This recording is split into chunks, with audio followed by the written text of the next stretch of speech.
The millionaire doctor delivered his friend's baby, but upon seeing the baby's face, he was in shock. The January rain lashed insistently against the windows of his doctor's office in Villa Madalena. Dr. Gabriel Rodriguez adjusted his white coat while observing the activity on Harmonia Street through the glass. Woku. At 35, he had built a solid reputation as one of São Paulo's best obstetricians, with clinics in 3 upscale neighborhoods and a waiting list that stretched for months. The intercom rang, interrupting his thoughts. "Dr. Gabriel, your 3 o'clock patient has arrived," announced Carla, his secretary. "You can send her in," he replied, heading towards his desk at the imported morgue. It wasn't common for him to accept new patients without a specific referral, but something in the voice of the woman who called the previous week had intrigued him. She had only said that she was an old acquaintance and that she desperately needed his services. The door opened and Gabriel felt the air escape his lungs. Marina Santos entered the office with a shy smile, one hand discreetly protecting her slightly rounded belly under her navy blue dress, the handado. Her brown hair fell in soft waves over her shoulders and her green eyes shone with a mixture of nervousness and determination. "Hi, Gabi," she said, using the nickname only she dared to use. "I hope you don't mind the surprise." Gabriel stood up immediately, trying to control the whirlwind of emotions her presence always provoked. It had been over a year since they'd seen each other, since a college friend's wedding. "Marina, of course I don't mind. Quite the opposite." He walked around the table, hesitating for a moment before embracing her. The jasmine perfume she always wore was still the same. "Are you pregnant?" She felt his hands, now openly on her approximately 4-month pregnant belly. 16 weeks. "And before you ask, yes, everything is fine with me and the baby. I just need an obstetrician I completely trust." Gabriel led her to the armchair designated for patients, but she preferred to sit in the chair opposite his desk like in the old college days when they discussed the most difficult cases. "Marina, you know you can count on me for anything," he said, resuming his seat. "But tell me, how are you? And the father?" "I'm fine, Gabi. Better than I imagined I'd be," she interrupted gently. "As for the father, it's complicated. I'd rather not go into details now, if you don't mind." Gabriel had known Marina for 15 years. They met in their first year of medical school at USP, and quickly became inseparable.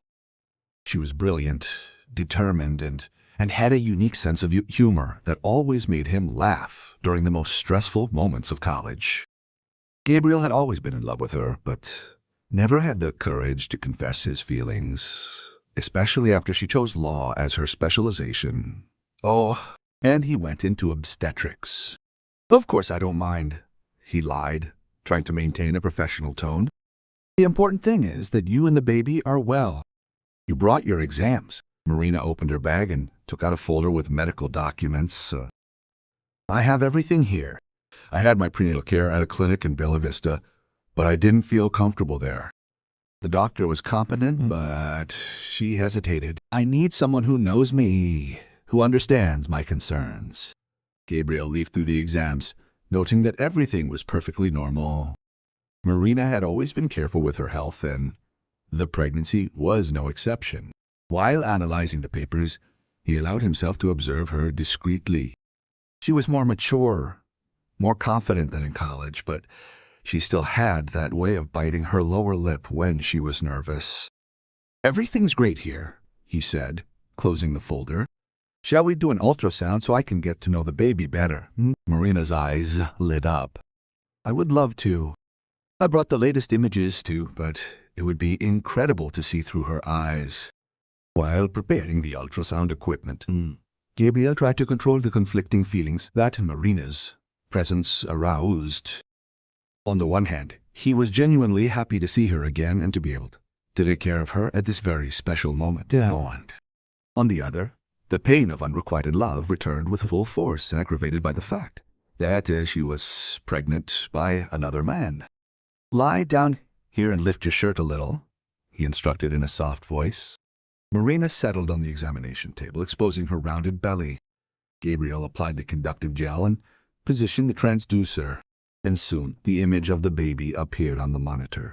"My God," whispered Marina, her eyes filling with tears. "Look how much it's grown in 2 weeks." Gabriel smiled, his passion for obstetrics momentarily overcoming his personal feelings. "It's a beautiful and very active baby. Look how it's moving its little arms." They spent a few minutes in silence, watching the child on the screen. Gabriel took all the necessary measurements, confirming that the development was perfect for the gestational age. "Want to know the sex?" he asked. "Not yet," Marina replied quickly. "I want it to be a surprise." Gabriel turned off the equipment and wiped the gel off her belly. "Everything's perfect. I'll be with you until the end if you want." "And Marina, whatever the situation with your father, you're not alone." She held his hand for a moment, and Gabriel felt an electric current run through his body. "Thank you, Gabby. You have no idea how much this means to me." 3 weeks had passed since the first appointment, and Gabriel found himself counting down the days until his meetings with Marina. She had become his favorite patient, not only because of her personal story, but because each appointment brought moments of intimacy and complicity that he hadn't experienced in years. It was a warm February afternoon when Marina arrived for her routine appointment. This time, she wore a floral dress that accentuated her growing belly, now almost 20 weeks along. "How's our mom doing today?" Asked Gabriel, helping her to sit down. "Anxious," Marina admitted. "I've been feeling the baby move a lot more. Sometimes I stay awake in the middle of the night, just feeling the movements." Gabriel smiled, remembering how his former patients described this unique sensation. It's normal to be fascinated. It's your first real contact with the baby." "Gabby, can I ask you a personal question?" Marina hesitated. "Sure. Why have you never had children?" "You would be an amazing father." The question caught Gabriel off guard. He leaned back in his chair, thinking about the answer. "I guess I never found the right person. My marriage to Helena was more of a business arrangement than a life partnership. She wanted children as part of a social plan, not out of genuine love for motherhood." "And now, do you still want to be a father?" Gabriel observed her for a moment before answering. "Yes, but only if it's with someone I truly love. I don't want to raise a child just out of social obligation." Marina nodded thoughtfully. "I understand perfectly. That's exactly how I feel about this baby. Despite the complication of the situation, I already love this child more than I ever imagined possible. And the father, he knows." Marina looked away towards the window where the afternoon sun illuminated the treetops of Villa Maddalena. "It's complicated, Gabby. Very complicated." Gabriel didn't insist. He had learned over the years of medical practice that each patient had their own time to share personal information. But curiosity about the father's identity was beginning to consume him. "Let's see how our little athlete is doing," he suggested, preparing the ultrasound. During the exam, Gabriel noticed some interesting characteristics in the baby's development. The facial structure was becoming more clearly defined, and he could see features that would be prominent on the child's face. "Look at that beautiful profile," Marina commented, moved. "It's really a very beautiful baby," Gabriel agreed. "It has striking features. It's going to be a child with a strong personality." "How can you know that?" "Experience. After hundreds of births, you start to notice patterns. This baby has very defined facial features for its gestational age. It will probably be a child with a strong personality like its mother." Marina smiled, but Gabriel noticed a shadow of worry in her eyes. After the exam, while Marina dressed behind the screen, Gabriel organized her medical records. Her voice surprised him. "Gabby, have you ever regretted an important decision in your life?" "Several times," he answered honestly. "Why the question?" Marina emerged from behind the screen, adjusting her dress.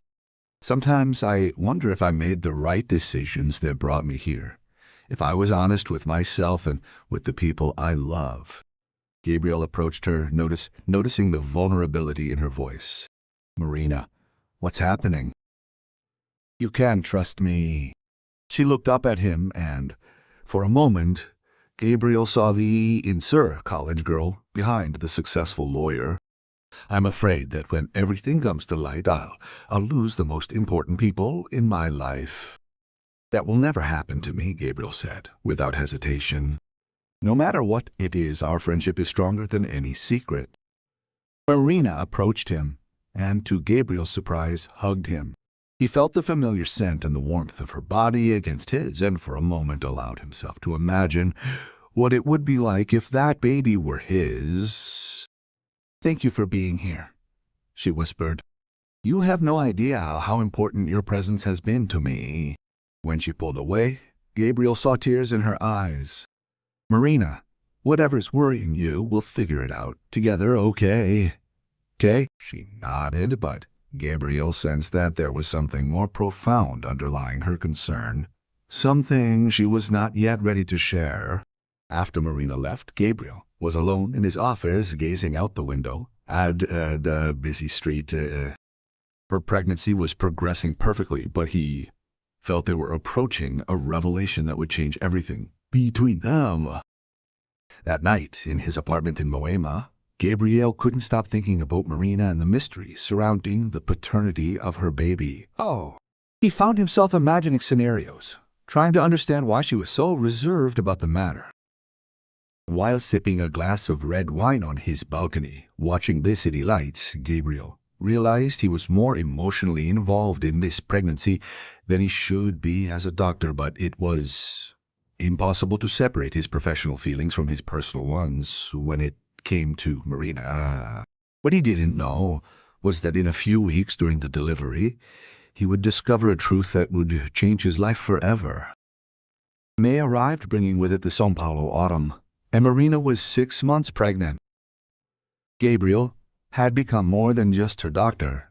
He was her confidant, her emotional support, and secretly the person she thought about most during the lonely nights in her apartment in the Jardins neighborhood.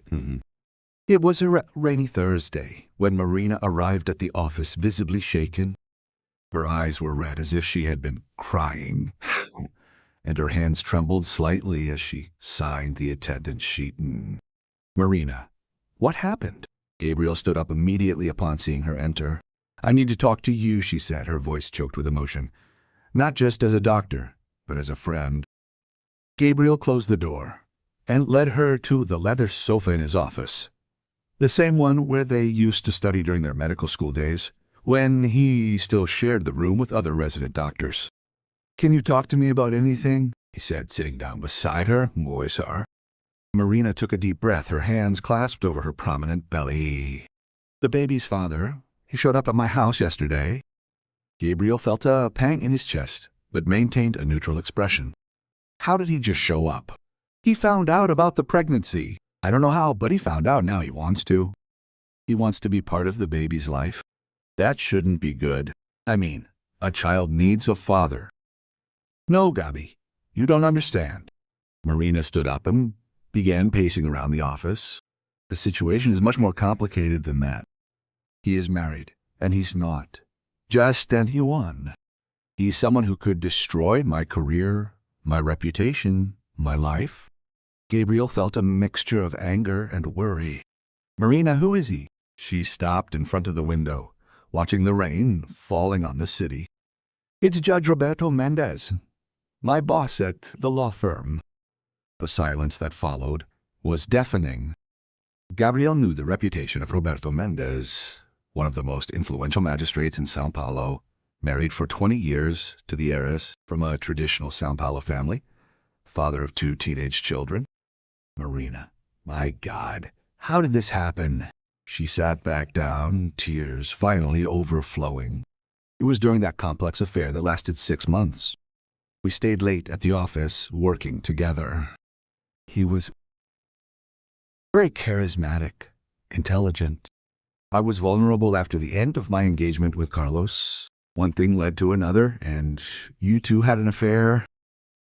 Gabriel finished, trying to keep his voice steady. For 3 months.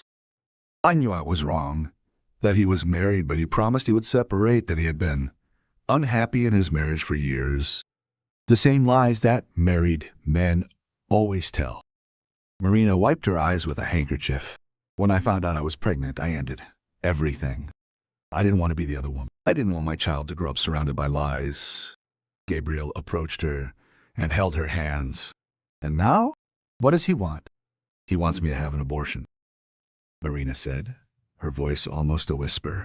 He offered money, a transfer to the London branch office, anything at all to make this problem disappear.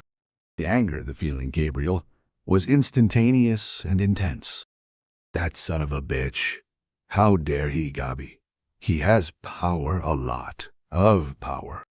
If he wants, he can destroy my career. He can invent any story, say that I tried to blackmail him, that I was the one who seduced him. Who will believe him? The ambitious 32-year-old lawyer or the respected judge? Gabriel stood up, walking to his desk. The situation was worse than he had imagined. Marina, you need legal protection. You need to document everything, record conversations, since I've already thought about that. But if I do that, if I fight with him, even if I win, my life will become hell. The press, society. My son would grow up knowing he's the product of a scandal. And what if you do nothing? What if you let him intimidate you? Marina remained silent for a long moment. Last night, after he left, I was thinking about the possibility of leaving, moving to another city, starting over somewhere else. Marina, no. Gabriel came back to her. You can't run away. This is your home, your life, your career. And I can't imagine my life without you around. The words came out before he could control them. Marina looked at him in surprise. Gabi, I'm sorry, I shouldn't have said that. You're going through a difficult time, and I'm not, Marina interrupted, touching his face gently. Don't apologize. You've been my only constant through all of this, the only person I completely trust. Gabriel covered her hand with his. Then trust me now. We'll find a solution. He said that if I don't agree to get rid of the baby, he'll take drastic measures. What kind of measures? I don't know, but I've known Roberto for 4 years. When he wants something, he gets it. By hook or by crook. Gabriel felt a chill. The situation was becoming dangerous, not only for Marina's career, but possibly for her physical safety. Marina, you're staying at my house today. It's not safe for you to be alone. Gabi. I can't. It's not a request. It's a doctor's order, he said with a forced smile. Al. Excessive stress can harm the baby, and besides, I have a very good safety system. Marina smiled for the first time that afternoon. You've always taken care of me, haven't you? Since college. And I always will, Gabriel replied, sealing a promise he didn't yet know how he would keep. Gabriel's apartment in Moema reflected his personality, modern, organized, and with a stunning view of the city.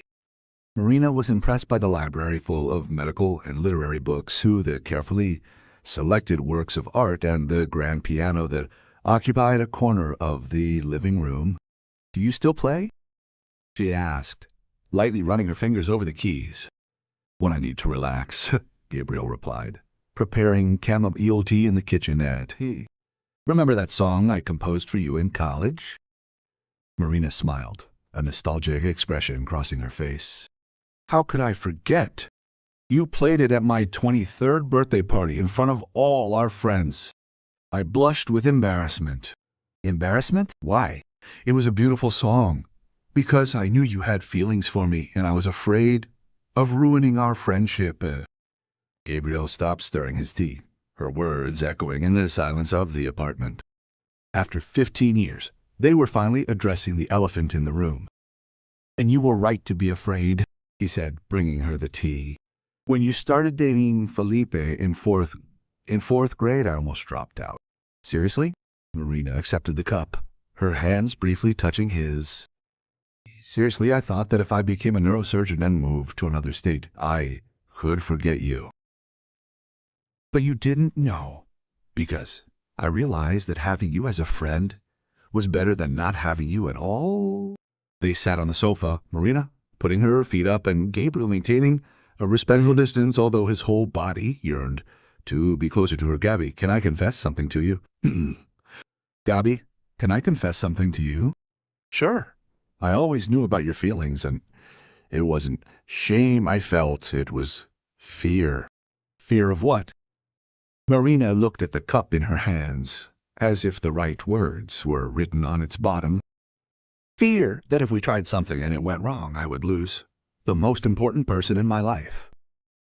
You've always been my safe haven, Gabi, since the first day of class. Gabriel felt his heart race. And now, do you still feel that way? Before Marina could answer, her phone rang.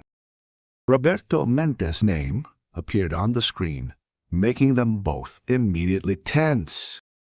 Don't answer, Gabriel said. I have to answer. If I ignore it, it could be worse. Marina accepted the call, putting it on speakerphone at Gabriel's request. Good evening, Marina. Roberto's voice sounded controlled, but there was an underlying threat. I hope you've had time to reflect on our conversation. Roberto, I still don't have a definitive answer. Marina, my dear, I think you haven't understood the gravity of the situation. I'm not asking. I'm informing you of what's going to happen. Gabriel gestured for Marina not to provoke the man. I'm listening, she said, her voice trembling. Tomorrow you'll go to a private clinic I recommended. Everything's already arranged.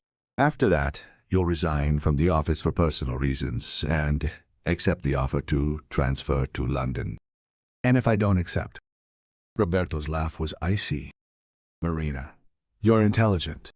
You know very well that I have the resources to turn your life into hell. I can destroy your career in Brazil, create problems for your family, and even question your sanity. Who's going to believe that the respected lawyer Marina Santos is being persecuted by the upright judge Roberto Mendez? Gabriel clenched his fists, his anger growing with each word. You have until noon tomorrow, Roberto continued. I expect your call confirming that everything has been resolved. The call ended, leaving a heavy silence in the apartment. Son of a bitch, Gabriel exploded. Who does he think he is? Marina was pale, one hand instinctively protecting her stomach. Now you understand why I am desperate? He has the power to do all this. Gabriel knelt in front of her, holding her hands. Marina, look at me. You're not going to do anything he's asking. We're going to find a way to stop him. Gabi, he's a judge, and you're the smartest and bravest woman I know. No. Besides, you have something he doesn't have. What? The truth. And people who love you and will fight for you. Marina looked him in the eyes, and Gabriel saw the exact moment something changed between them. She leaned forward and gently touched her lips to his. The kiss was sweet, laden with 15 years of repressed feelings and the intensity of the moment they were living. When they separated, both with tears in their eyes. I love you, Marina whispered. I've always loved you, but I'm afraid it's too late to... And this whole situation, it's never too late. Gabriel interrupted her, kissing her again. I waited 15 years. I can wait another 15, if necessary. I don't want you to wait, she said, touching his face. I want you to be a part of my life, of my baby's life. I want to build a family with you if you want. Gabriel hugged her, feeling the baby stir between them. It's everything I've ever wanted. They spent the night talking, planning how to confront Roberto Mendez and imagining a future together. Gabriel knew the next few days would be difficult, but for the first time in 15 years, he felt he had something worth fighting for. When Marina finally fell asleep in his arms, Gabriel stayed awake looking at her, silently promising that he would protect her and the baby no matter what it cost. What he didn't know was that Roberto Mendez was already planning his next move and that the battle had only just begun. The following morning arrived gray and cold, typical of a São Paulo autumn. Gabriel woke up on the sofa, where he had insisted on sleeping so that Marina would be comfortable in her bed. The aroma of coffee coming from the kitchen fully awakened him. "Good morning," said Marina, appearing with 2 cups. She was wearing one of her shirts over her nightgown, and Gabriel thought he had never seen her so beautiful. "How did you sleep?" he asked, accepting the coffee. "Better than in the last few weeks," she admitted, sitting down beside him. "Gabi, about last night?" "Don't regret it," he said quickly. "Please, I don't regret it, but I need to resolve this situation with Roberto before we can think about us." Gabriel nodded, although a part of him wanted them to run away together to somewhere where Roberto Mendez couldn't find them. Marina's phone rang at 9:30. It was her secretary from the office. Marina, Dr. Mendez wants to see you in his office at 11 o'clock, said Juliana's nervous voice. He said it's urgent. Thank you, Juliana. I'll be there. Gabriel stood up immediately. You're not going alone. Gabi? You can just show up there. It'll make things worse. So I'll stay in the parking lot. If you don't leave in an hour, I'll go up. Marina wanted to protest, but she saw the determination in his eyes. Okay, but promise you won't do anything impulsive. I promise. An hour later, they were in the parking lot of the imposing commercial building on Faria Lima, where the Mendez and Associates law firm was located. Marina was visibly nervous, constantly adjusting her blazer. You're strong, said Gabriel, holding her hands. Remember that. And remember that I love you. Marina kissed him quickly before getting out of the car. If something goes wrong, nothing will go wrong. You'll face him with the truth. On the building's lower floor, Marina took a deep breath before knocking on Roberto's office door. His authoritative voice ordered her to enter. Roberto Mendez sat behind his rosewood desk wearing an impeccable Italian suit. At 52, he was still an attractive man, with graying hair and piercing eyes that had intimidated many lawyers throughout his career.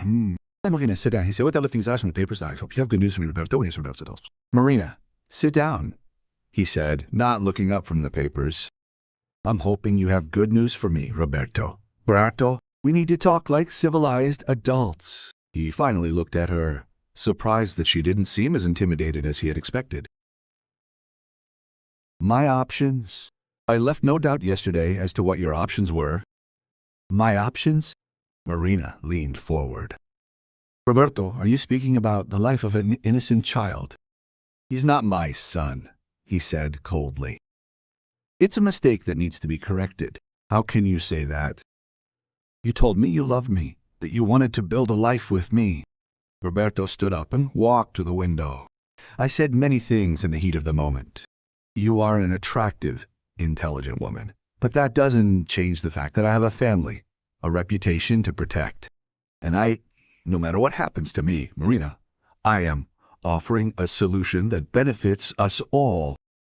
You start a new life in London with an excellent position and a generous financial package. I keep my family intact. Everyone wins. Everyone except the baby who dies in the process. Roberto turned to her, his eyes cold. It's just a fetus. It's not even viable outside the womb yet. The coldness of his words chilled Marina's blood. Do you really believe that? I believe in practicality and power. Dear Marina, you seem to have forgotten that I possess plenty. Marina stood up, her hand instinctively protecting her belly. Roberto, if you ever truly loved me, don't force me to do this. If you truly respected me, you wouldn't have put yourself in this situation. You knew I was married, he retorted. You knew the rules of the game. The rules changed when a life was conceived. Roberto returned to his desk and opened a drawer, taking out a thick envelope. Here are the transfer documents to London and the clinic's address. You have 2 hours to sort everything out. And if I refuse? Roberto's smile was cruel. Marina, do you really want to find out how far I can go? I can have you investigated for alleged extortion. I can spread rumors about your mental stability. I can destroy not only your career, but the reputation of your entire family. Would you do that to the mother of your child? I would do that to anyone who threatened my family and my position. Marina remained silent for a long moment, looking at the man she had believed she loved. You know, Roberto, I really thought you were different, that behind the powerful judge there was a decent man. Decency is a luxury that men in my position cannot afford. Then I feel sorry for you, Marina said, heading for the door, because you're missing the chance to experience what could be the best part of your life. Cube me. Marina? His voice stopped her at the door. 2 hours. Don't force me to make this unpleasant. She turned one last time. Roberto, I'm going to have this baby, with or without your support. And if you try to stop me or harm me in any way, I will fight with all the strength I have. You're making a grave mistake, he said in a low, threatening voice. The only mistake I made was believing you were a man of character. Marina left the office, her legs trembling, but her head held high in the elevator. She finally allowed the tears to fall. They weren't tears of fear, but of relief. She had made her choice. Gabriel saw Marina leave the building and knew immediately that something had changed. She walked with determination, but there were tears in her eyes. When she got into the car, she hugged him tightly. I have finished everything, she said. She told him, I will have the baby, whatever may happen. Gabriel felt equal parts pride and concern. How did he react? Like a petty and cowardly man. He threatened to destroy my life, my career, my family. Marina, maybe we should think about other options. No, she firmly interrupted him. Enough of running away. Enough of having fear. This baby is going to be born, and we will find a way to protect him and to protect ourselves. Gabriel drove in silence to his office, where he had left his car the day before. On the way, he made a plan. Marina, do you trust me? Completely. Then let me deal with this. I have some contacts that can help us. What kind of contacts? Gabriel hesitated. My eldest brother, Fernando. He is a police detective with the civil police. I have experience with cases involving the abuse of power. Gabi, I cannot involve your family. You are my family now, he said, stopping the car and holding her hands. Gabi, I can't involve your family. You are my family now, he says, stopping the car and holding her hands. Fernando is discreet and trustworthy. At least we can figure out our legal options. Marina nodded slowly. Okay, but first I need to go home to change clothes and get some documents. I'll go with you. Roberto might be watching me. All the more reason for me to go along. Marina's apartment in the gardens reflected her professional success. Spacious, well-decorated, and with a magnificent view of Ibirapuera Park. But Gabriel noticed signs that she wasn't taking good care of herself. Piled up mail, wilted plants, an almost empty refrigerator. You haven't been eating properly, he observed, examining the kitchen. I've been too nervous to eat, Marina admitted, going up to the bedroom. I can only keep some fruit and toast down. Gabriel prepared a light snack while she got ready. When Marina came downstairs, wearing a light blue dress that accentuated her pregnancy, he felt that mixture of love and protective instinct again. You look beautiful, he said, offering her the sandwich. I'm fat and swollen, she protested, but accepted the food. You're pregnant and radiant, Gabriel corrected, and that baby is very lucky to have you as a mother. They were interrupted by the intercom. Marina paled at the sound of the doorman's voice. Someone is at Mrs. Marina's door. Roberto Mendez, waiting to come up. Say that I'm not here, she whispered.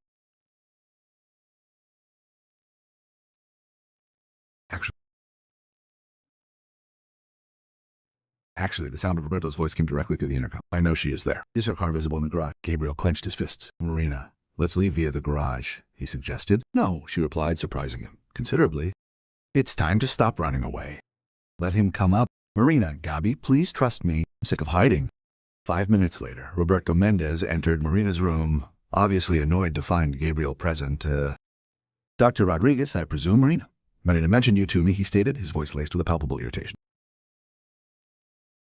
I imagine so, Gabriel replied, standing between Roberto and Marina. Marina, I thought we made it clear you had 2 hours to resolve the situation. And I did, she said calmly. I have decided I am going to have my child and you will not intimidate me. Roberto laughed, but there was no humor in his eyes. My dear, you really don't understand who you're dealing with. He pulled an envelope from the inside pocket of his suit jacket. Here's a complaint that will be filed tomorrow with the Internal Affairs Department. You're being accused of attempted extortion, harassment, and misappropriation of confidential office documents. Ooh. Marina paled, but maintained her composure. These accusations are false and you know it? Of course I know, but prove it. Roberto smiled coldly. Do you think anyone will believe your word against mine? I have 20 years of impeccable career. You're an ambitious lawyer trying to blackmail your boss. Gabriel couldn't contain himself any longer. You're a disgusting coward. Roberto turned to him.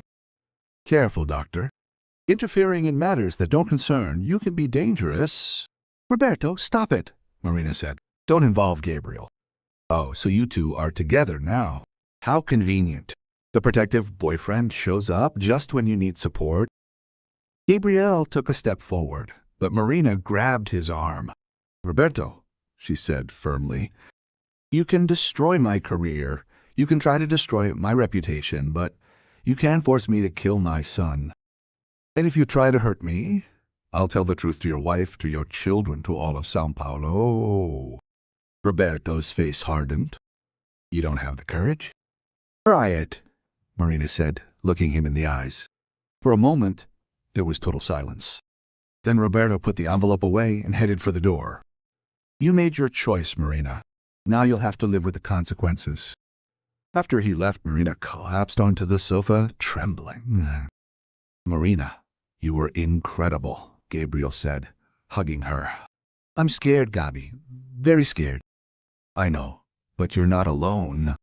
Let's call my brother right now. While Gabriel was on the phone, Marina looked out the window at the city that had always been her home.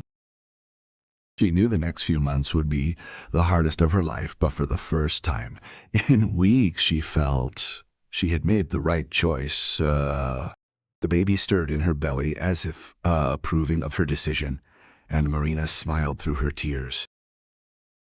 Whatever happened, she would protect her child. Detective Fernando Rodriguez was a more robust and serious version of Gabriel. At 42, he had dedicated his career to fighting corruption and abuse of power, earning a solid reputation in the civil police. When Gabriel called explaining the situation, Fernando immediately agreed to meet with them. The meeting took place in Gabriel's apartment, away from prying eyes. Fernando listened attentively as Marina recounted the whole story, from the beginning of her relationship with Roberto to the most recent threats. Dr. Marina, Fernando said when she finished, you are dealing with a very powerful man. Roberto Mendez has connections in all spheres of the judiciary.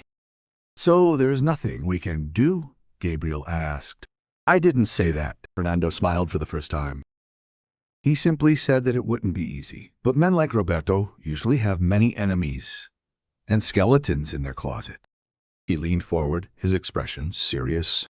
Marina, would you have the courage to use a recorder in your next conversations with him? Would that be legal if he continues making threats? Yes, extortion and coercion are crimes, regardless of the person's position. Marina nodded slowly. Yes, I would do that. Great. But we need to be very careful. A man like Roberto has the resources to find out if he's being recorded. Gabriel held Marina's hand. Fernando, what if he actually files these false accusations? That's where my part comes in, said Fernando. I have contacts in the Ombudsman's office. I can guarantee that any complaint will be properly investigated, not just accepted because it comes from a judge. A relatively quiet week passed, Marina continued, working normally while Roberto maintained a cold but professional distance. Gabriel began to hope that perhaps Roberto had given up on his threats. This illusion shattered on a Tuesday morning when Marina arrived at the office, as she found a resignation letter already prepared on her desk. Juliana, she called her secretary. Who left this here? Dr. Roberto asked me to prepare it. He said you would understand. Dr. Robertson, he said the lady would understand. In the document Marina read, it was asserted that she was resigning due to ethical values being incompatible with the company.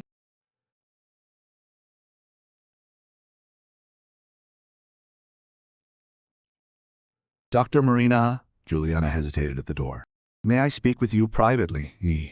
Marina invited her in and closed the door. Doctor, I know it's none of my business, but Dr. Roberto isn't the man he seems to be. Marina felt her heart race. What do you mean? Juliana looked nervously at the door. I've worked here for 8 years. I've seen many things. Women who were transferred or fired after situations with him. What kind of situations? He has a pattern. He seduces young female lawyers, promises to promote them, sometimes even promises to leave his wife. When they become a problem, he resolves the situation. Marina sat down, the impact of Juliana's words hitting her hard. How many women?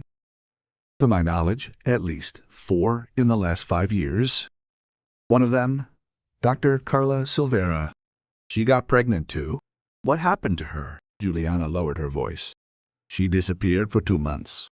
When she returned, she was different. Thin, sad. 3 months later, she requested a transfer to the Recife branch. No one ever heard from her again. Marina felt nauseous. Juliana, would you tell this to the police? Dr. Marina, I have a family to support. Doctor, Roberto could destroy my life with a phone call. What if I guaranteed his protection? Juliana hesitated. If there were real guarantees, I have something saved, emails, documents. I always thought I might need them someday. That night, Marina told everything to Gabriel and Fernando. The detective was visibly excited. This changes everything, he said. If we can prove a pattern of behavior, Roberto completely loses credibility. But how do we protect Juliana? Marina asked. Witness protection program, temporary but effective. Gabriel stood up and began pacing the room. Marina, do you grasp the implications? You weren't his first victim, and you may not be his last either. I absolutely must stop him, Marina said, placing a hand on her stomach. If not for me, then for all the other women who could be harmed by him. 2 days later, Fernando arranged a clandestine meeting with Juliana at a low-profile cafe in Villa Madalena. The secretary brought a folder with documents she had copied over the years. Sudden transfers, forced resignation letters, even some compromising emails. Dr. Roberto was always very careful, Juliana explained. But he underestimates the secretaries. We see everything. We hear everything. Fernando examined the documents. This is gold, Juliana. With this evidence, we can prove that Roberto has a history of abuse of power. And now? Marina asked. Now, said Fernando with a determined smile, we go on the offensive. That same afternoon, Roberto received an unexpected call at his office. Judge Mendez, this is Detective Fernando Rodriguez from the Anti-Corruption Unit. I would like to schedule a meeting with you. It's about some allegations that have come to my attention. Roberto paled. What kind of allegations? I prefer to discuss them in person. Can you come to the police station tomorrow at 2 p.m.? Me? Yes, of course. But I would like to know what it's about. Abuse of power, coercion, and moral harassment. You can bring your lawyer if you wish. After Fernando hung up, Roberto was alone in his office, his mind racing. How had they found out? What exactly did they know? And more importantly, how could he control the damage? For the first time in his life throughout his career, Roberto Mendez felt genuine fear, and Marina Santos was only beginning her revenge. News that Roberto Mendez was under investigation spread discreetly through the corridors of the São Paulo judiciary. Roberto tried to maintain his composure, but his colleagues noticed his growing irritability and paranoia. Marina continued working normally, but now with a tiny recorder provided by Fernando hidden in her clothing. She knew it was only a matter of time before Roberto tried another approach. The opportunity arose on a Thursday afternoon. Roberto called her into his office under the pretext of discussing an urgent case. "Marina, sit down," he said, visibly tense. "I need to know if you're behind this ridiculous investigation being conducted against me." Marina discreetly activated the recorder. "What investigation? Don't play innocent. The civil police are asking questions about alleged cases of harassment in the office. Roberto, if you haven't done anything wrong, you have nothing to worry about." He stood up abruptly, walking to the window. "Marina, I'm going to make one last offer. You withdraw any complaint you may have filed, sign your resignation, and accept the transfer to London. Whoever switches, I guarantee you'll never hear from me again. And if I refuse?" Roberto turned his eyes cold as ice. "Then you'll find out what happens to people who try to destroy me. Your career will be over. Your reputation will be shattered. And this baby, well, accidents happen." Marina felt her blood run cold. "Are you threatening me?" "I'm being clear about the consequences of your choices, Roberto, you're seriously ill if you think you can threaten a pregnant woman. I've done much worse in my life, Marina, and I've always gotten away with it." The conversation was interrupted by Juliana's entrance, clearly nervous. "Dr. Roberto, excuse me for interrupting, but there are 2 police officers in the reception area wanting to speak with you." Roberto's face paled. "Tell them I'm in a meeting. They said they can wait or that they can come back with a warrant." Roberto looked at Marina with pure hatred. This won't stand. 20 minutes later, Marina was at the police station with Fernando and Gabriel, listening to her own recording being played. "Perfect," said Fernando. He completely incriminated himself. Threat to physical integrity, coercion, extortion. "Is this enough to arrest him?" asked Gabriel. "To formally interrogate him? Yes. To arrest him preventively, perhaps. It depends on how he reacts." Marina felt exhausted. The tension of the last few weeks, combined with pregnancy hormones, was taking its toll after. "Fernando, how long will this take?" "Weeks, maybe months. Men like Roberto don't fall easily. And in the meantime, Marina is exposed." Gabriel was visibly worried. "I'll request a restraining order. Roberto won't be able to approach her." That night, while Marina rested in Gabriel's apartment, they received an unexpected call. It was Carla Silvera, the former office employee Juliana had mentioned. "Dr. Marina, this is Carla Silvera. I heard you're confronting Roberto." Marina put the call on speakerphone. "Carla, thank you for calling." "Doctor, I should have done this years ago. Roberto destroyed me, destroyed my life, forced me to get rid of my baby." Gabriel held Marina's hand, who was clearly shaken. "Hey, Carla, would you be willing to testify against him?" "Yes, I have evidence, recordings, emails, even medical reports from when I had the procedure." "Why did you keep all this up?" Carla's voice trembled. "Well, because I knew that one day he would do this to someone else, and I didn't want anyone else to go through what I went through." 3 days later, the press exploded with the news. Judge is investigated for harassment and abuse of power. Roberto tried to deny everything, but new cases began to emerge. Other women, encouraged by Marina and Carla's accusations, began to speak out. Roberto's wife, Cecilia Mendez, appeared at Marina's house one Saturday morning. Gabriel answered the door, surprised to find the elegant 48-year-old lady. "Mrs. Mendez, please, I need to speak with Marina." Marina appeared behind Gabriel, visibly nervous. "Cecilia, Marina, can I come in? I need to know the truth." In the apartment, Cecilia sat elegantly, but Gabriel could see the pain in her eyes. "Marina, tell me everything." At first, Marina hesitated, but decided to be completely honest. She told him about the relationship, Roberto's promises, the pregnancy, the threats. When she finished, Cecilia was crying silently. "I always knew," she finally said. "I always knew Roberto had affairs, but I pretended not to see because it was easier." "Cecilia, I'm so sorry." "No, Marina. Thank you. Thank you for having the courage I never had." Cecilia stood up, opening her bag. "Here's some information that might be helpful: bank statements, call logs, and a few emails I discovered on his computer. "Why are you doing this?" Gabriel asked. Cecilia looked at Marina's belly. "Because this child deserves to be born into a world where men like my husband die the lives of innocent women." When Cecilia left, Marina turned to Gabriel. "It's almost over, isn't it?" "It is," he agreed, embracing her. Roberto has nowhere left to run. But they both knew that desperate men could become extremely dangerous. Roberto Mendez was only beginning to show his true desperation. August brought the intense cold of the São Paulo winter, and Marina completed 38 weeks of gestation. The last 3 months had been an emotional roller coaster. Roberto was in pre-trial detention, awaiting trial on multiple charges. His career was destroyed, his marriage over, and 5 women had come forward as victims of his abuse.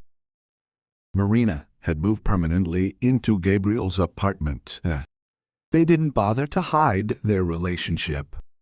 To be precise, their love story unfolding within the chaos had come to represent hope for a great many who followed the case. It was a Tuesday morning when the contractions began.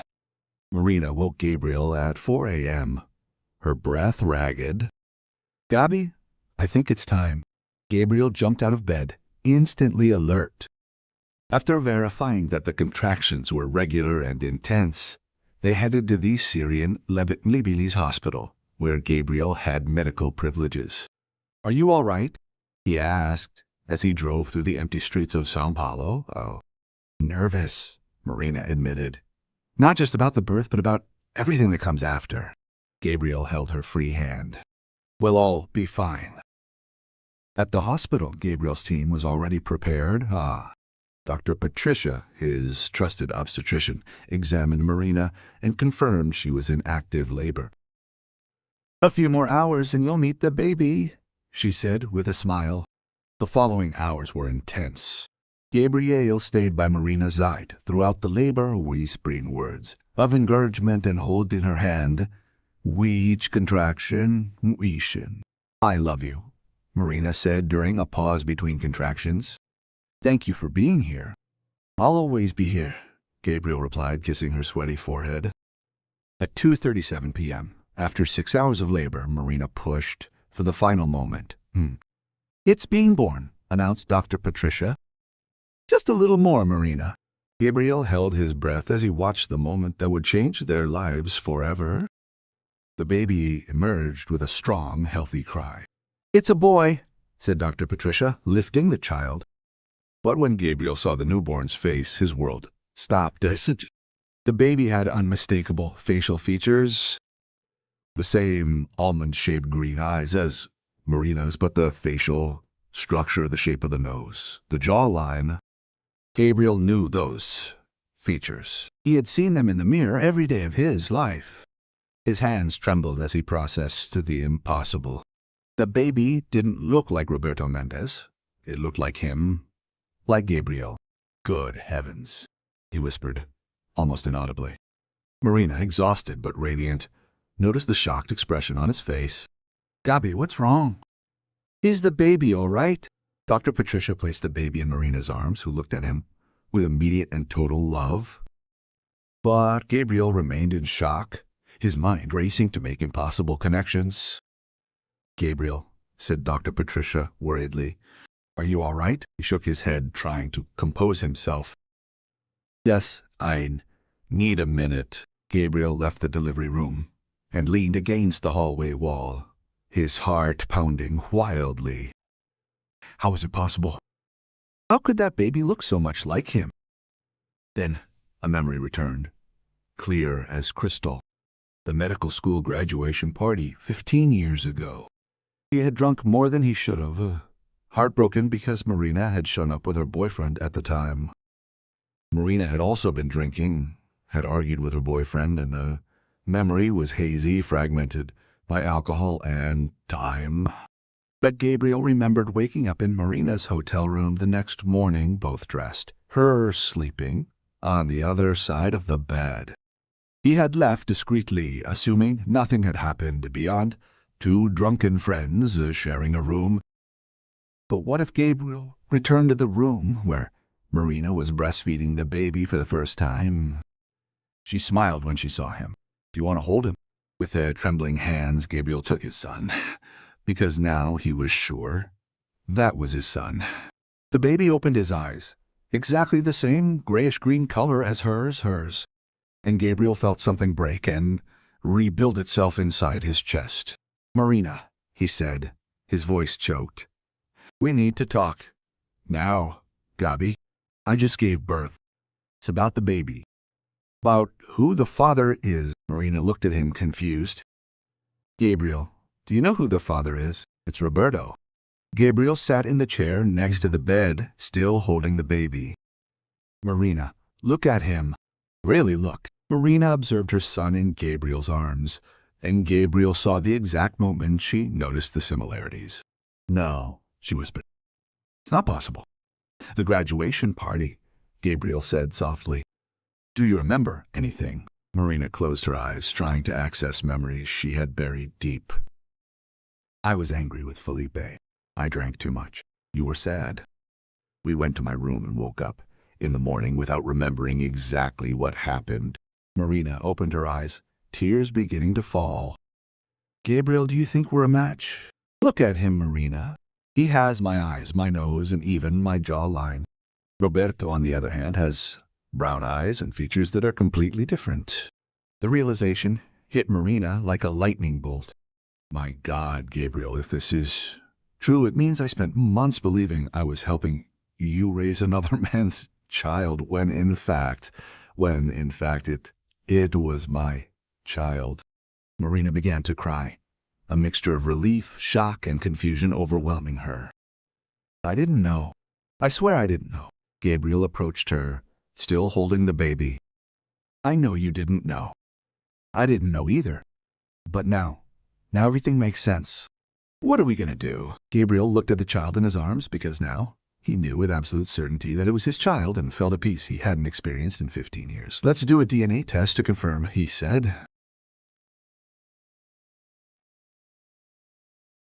"But Marina, regardless of the result, I already love this baby as if it were my own, and I've loved you for 15 years. And Roberto, all this legal process, Roberto is still guilty of everything he did to you and the other women. That doesn't change anything about him." Marina reached out her arms, and Gabriel gave her back the baby. "How are we going to explain this to everyone?" "With the truth," Gabriel said, kissing her forehead. "After everything we've been through, I think we deserve the truth." As he watched Marina with the baby, their son, Gabriel felt that his life had finally found its right path. 15 years later, he discovered that his greatest dream had come true without him even knowing it.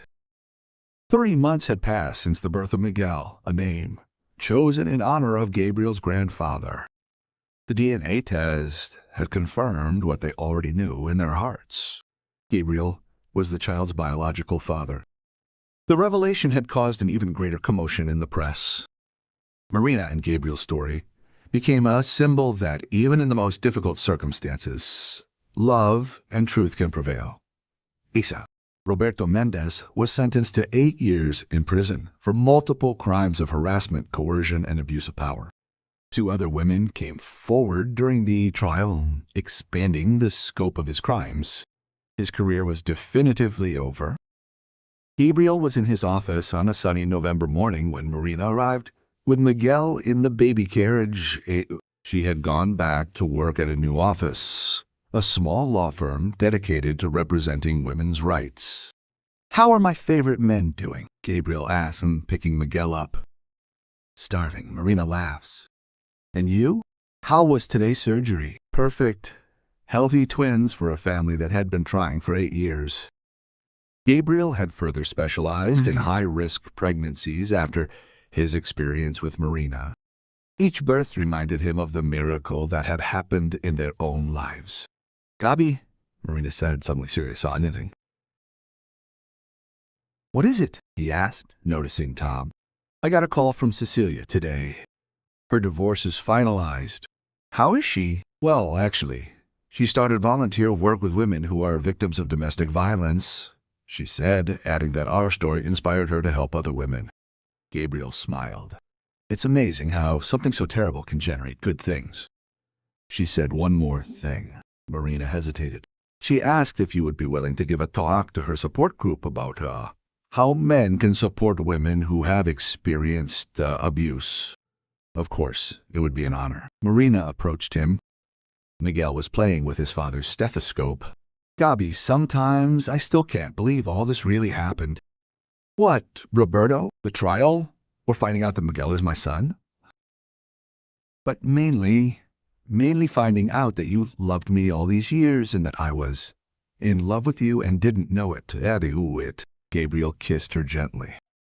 You know what I find most incredible? What? That even thinking Miguel was another man's son, I already loved him. And that you, even pregnant and scared, had the courage to confront a powerful man to protect your son. Our son, Marina corrected. Our son, Gabriel agreed, looking at Miguel, who had fallen asleep in his arms. That afternoon, they walked through Ibirapuera Park with Miguel in his stroller. Autumn had painted the trees gold and young couples were having picnics on the grass. Remember when we used to come here to study? I remember you always complaining that I got too distracted looking at you, Marina asked. Were you really distracted? Of course I was. I was hopelessly in love with you. They sat on a bench near the lake watching Miguel sleep peacefully. Gabriel, can I ask you a question? Always. Do you regret anything? How everything happened? Gabriel thought for a moment. I regret not having had the courage to tell you about my feelings sooner. Why? Maybe we could have avoided a lot of pain, but if you had spoken, maybe we wouldn't have lived through all this. Maybe Miguel wouldn't exist. True. Gabriel smiled. And I can't imagine a world without Miguel. As the sun began to set, they returned home. Gabriel's apartment, which was now full of baby toys and had family photos scattered everywhere. And while Marina bathed Miguel, Gabriel prepared dinner. It was a simple domestic scene, but one he had dreamed of for 15 years. Gabi, Marina called from the bathroom. Can you come here? Miguel is making that face you love. Gabriel dropped everything and ran to the bathroom, where he found Miguel smiling and babbling in the small bathtub. He definitely inherited your charm, Marina said. And your intelligence, Gabriel replied, making a face at his son, who laughed heartily.